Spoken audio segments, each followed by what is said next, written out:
This is The Filter on iHeart Podcasts Canada. Hi, Tate. Hey, how are you? I'm good. Good to see you. You too. I know, it's been a minute. Jinx, now you can't talk the rest of the interview. No, I can't. That's how it goes. Congratulations on everything, as always. Killing it. Oh. Yeah, that's so crazy. Especially the success that has been blowing up with sports car. It's been so fun to see. Do you still get that rush of excitement and like nervousness when a song like that starts to take off, or does it feel different? Yeah, I mean, of course, like, I think it's always exciting to see when your song resonates with fans. You're just like, oh, they like this. It's just like, it's always fun. But yeah, it feels crazy. We're so close to the album and there's so much going on that right now my brain's like, oh my God, everything's happening. Yeah, seriously. Do you like buckle under that stress, or do you feel like you can handle it pretty well at this point? It really depends on the day. It depends on how I wake up that morning. Some days I'm like, this is easy. And then some days I'm like, I can't do anything. So Yeah, can't function. I love that you brought up the idea of all your fans whispering along to Sports Car when you perform it at the show. Is this official? Do we want the fans to do this? well, I had an idea and I was like, this is sick if everyone whispered. And then I started to think about the actual logistics of like everyone whispering at a show, and I'm like, we'll see. If we try it once and it sucks, we'll scrap it. Yeah, It's like a group project. totally. Yeah, very collaborative. I feel like the Tater Tots, though, like your fans are so dedicated, and anything that you suggest to them, they'll take it and run with. So I feel like this will happen. You can make it happen. Is there any other like fan participation things that you have in mind for songs that you'll be performing? Is there maybe a dance that can come up that fans do or something? I mean, we haven't honestly started rehearsals for tour yet. We just started like planning out the tour. But yeah, there's for sure gonna be lots of moments. We just like usually my choreographer Bankhead is the one who like gets all the choreography little clips that are cute and people love. So it'll be up to him to see what he does. Yeah, totally. Have you thought about the set list at all yet, or does that come later? Yeah, we just started talking about it, which is crazy. Is it hard to, because you do have such a like discography at this point, is it hard to figure out like what goes where or what songs to include from past albums? Yeah, it is difficult. Especially because just like the vibe of you have to really figure out what vibe you want for the show. And I've gone through obviously many phases of music. So it's kind of just like what sections need what, and if this fits in here, then maybe we'll bring it back. Like it's all just a discussion and flow, how it feels. So Right. yeah. Yeah, that's so wild. That's just so exciting. Speaking of the vibe, the vibe of this album is how you've described it. It's like a new Tate, like we haven't heard before. How much of this album was written by Tate and how much was written by Tatiana? I would say a fair amount was written by my alter ego. Like just being, I think just because I was on tour, the headspace that I was in was not like my typical introverted headspace. I was just like, you just walk different, you talk different, you act different when you're on tour. It's so weird. But yeah, I would say like, I really am curious to see how fans are going to process some of these lyrics because I mean, they're like pretty, like some of them are pretty ballsy, some of them are pretty bold for me and feel the most sensual and mature I've gone for sure. Yeah, I think that's a good way to describe it. I want to talk about the song Revolving Door. Mhm. Did the title of that song come from the Sex and the City reference? You know, actually, no, it didn't. I had Didn't. Okay. wanted to write a song called like, but I keep coming back, like a revolving door, like feeling like a never-ending cycle. Always wanted to do that. And then I was just got into Sex and the City and saw that of Carrie, and I was like, this is a sign. Yeah. So I took a picture. Crazy. Have you watched enough Sex and the City to like resonate with a certain character? Because everyone describes themselves as either like a Carrie or a Samantha. Or... Yeah, what do you think you are? Okay, I hate to say it because I love Sex and the City. I wish I was like a Samantha, but I sadly think I'm a Carrie, which is Okay. unfortunate because no one likes Carrie. Yeah. What do you think you are? I think I'm a mix between Miranda and Carrie, actually. Okay, Not yeah. actually not Miranda, Charlotte. Charlotte Oh, and Charlotte. I think I'm Charlotte and Carrie. That's who Okay, I I can see it. but yeah, I'm in season 4. So I'm like I know. Yeah, you're in it. It's good, And right? Then you the have to watch And Just Like That and all of the newer ones, which aren't as good, but it's just part of the lore. right. Anyways, we could talk about Sex and the City all day, but I do love that that is a reference. That connection is so sick. Yeah. That's amazing. Purple Lace Bra, I am obsessed with. I love it. I like that it talks about like a relationship, but I feel like this is a song that gets into your relationship with the media. For sure. Yeah. How is navigating that relationship? Um, it's confusing. Obviously, like I've loved putting my music and art on the internet for so many years since I was like 13. And it's never really scared me. Like hate and judgment has never really scared me.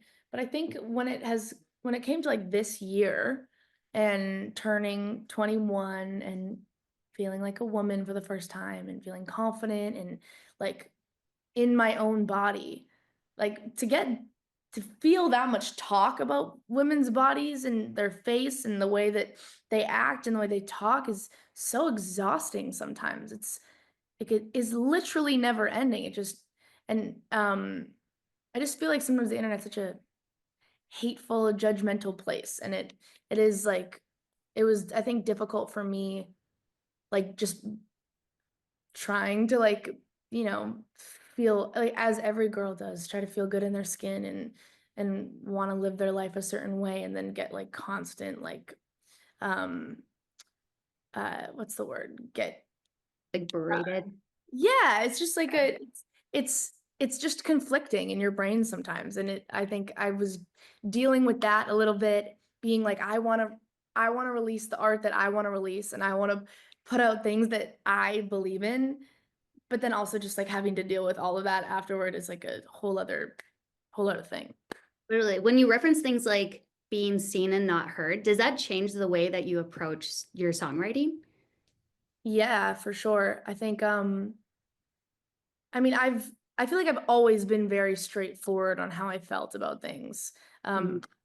I'm not a very like beat around the bush songwriter. Like I very much get to the point about what I'm talking about. Um but I felt like this album I just really wanted people to like listen. And I think especially in Purple Lace Bra, which is one of my personal favorites. It was just a very personal song at being Mhm. like, you're not hearing me. You're Yeah, like literally watching me as like a image and not like you're not hearing me. totally. And I feel like the true fans of your music and the ones that do hear you will hear that in the song, where I feel like other people might just like take it at surface level, which is, yeah. Yeah, I mean, honestly, I've had a few people like interviewers and people just like hear the song and be like, oh, it's a song you wrote about sex. And I'm like, oh, that's so funny. You actually ironically didn't listen to the song. Right. Like if you actually listen. You didn't listen to anything that the lyrics were saying, which is Right. it is funny. It's like the irony of it all. Right, which is like what the song is all about. Yeah. Totally. Chapel Roan and other artists have talked about their like their relationship with the media and with fans and with people stepping over the line. How do Yeah. you navigate through that? Do you find that challenging to deal with? I mean, I think everyone has their own personal preferences on what they're comfortable with and what they find um normal and makes them feel good. Like, I think it's really cool of Chapel to speak out about all of that stuff because that's how she feels. It's just her as a person. Um, I think, like, for me, it all is circumstantial. It's like, I love seeing fans, I love being around them. There's like, I think the internet is fucking weird and people say so much on there, and I try to stay off the internet, but I love seeing fans in person. I think my fans, at least from who I've met in the past, are really respectful and cool. So yeah, but I do think that like everyone has their preference and everyone has their way of dealing with all of this because it's not normal. Yeah, definitely. And it feels like it's getting like louder and worse, doesn't it? Always, every year it's getting louder and worse and just more like everyone can like break apart anything. You can tear apart anything, which is so crazy. Yeah, and people can have opinions about things, but then other people will just be like, "You're wrong." But then they're not understanding that people can have different opinions and all of that. Yeah, it can Yeah. be frustrating for sure. Were there any songs from the album that ended up being like rewritten or ended up having like a transformation that before it like felt right? Sports Car definitely went through like 20 versions of production Really? to just like nail that chorus. To make it feel right because the whisper was so hard to support with production. So that went through a lot of versions. I would say I retracked vocals on a lot of them to make sure they felt right. What other ones got rewritten a little bit? There's a song called Blood on My Hands that I went in and rewrote a couple times and shifted around the lyrics. So we started with like a melody and then had to like rewrite the lyrics a million times. So yeah, it was like a work in progress album. Like I had to keep going in and redoing things. Yeah. How many songs did you write for the album that ended up getting like scrapped or put away? I probably wrote, I don't know, like 60. Damn, I think I write a lot of songs. that's crazy. Wrote around 60. That's so wild. I can imagine finding out that your music gets leaked online is something that is just like truly disheartening. How did that situation go down for you on your end? Like, how did you find out about it? I got a DM from a fan, and they were just like, "Girl, your whole album just leaked," and I was like devastated. I mean, I was saying this earlier. I didn't realize how much I like cared until you get all your control kind of taken away from you. I just like was sobbing. I'm like, there's literally nothing I can do. Like I feel like as an artist, all you want to do is just like control everything. And as a problem solver, I was just like trying to think of anything. And at that point, you're just like, oh my God, like there's literally nothing I can do to save this. And that's just sad. I was just really sad. Yeah, I can imagine. It's like something that's taken away from you. It's stolen from you, right? Yeah, for sure. It was really devastating for sure. It sucked. So we've covered which Sex and the City character you are, but Yeah. you're also a Cancer. Yes. What's the most Cancer thing about you? I would say the most Cancer thing about me, I would say I used to hate to admit that I was sensitive, but I am sensitive, but Cancers are sensitive in a different way. I think we're internally sensitive. Like I'm not a big crier. I'm not a big like emotional person, but I internalize everything. I can feel every energy in the room. So I would say maybe that. What's Yeah. your sign again? I'm Sagittarius. Okay, what do you think's the most Sagittarius thing about you? Sagittarius people are known for being like very independent Okay. and like very adventurous. Like they always want to just like, I don't know. Yeah. So I think for me, for a long time, I don't know, had a hard time like getting close to other people. I'm like, no, I can do this on my own. I can do everything on my own. I don't need any help from anybody around me. Yeah. I'm trying to learn now to like let people in and work better in groups and relationships and all that. Interesting. Yeah. But anyways, that's all I got. That's it. Oh, great. Done. Thank you so much. Always a pleasure to see you. Thank I'll see you. you at your show. I feel like every time you come back to Toronto, you're in a bigger venue, which is just so sick. The first time I saw you was like a bar of like 20 people right before COVID, which was nuts. That's so crazy. I'm Isn't so that crazy? Oh, it's gonna be so fun. Yeah. Oh, I can't wait. That's so sweet. Okay. Thanks, Tate. See ya. Thanks for listening to The Filter, an iHeart Podcasts Canada production. Subscribe to The Filter wherever you get your podcasts.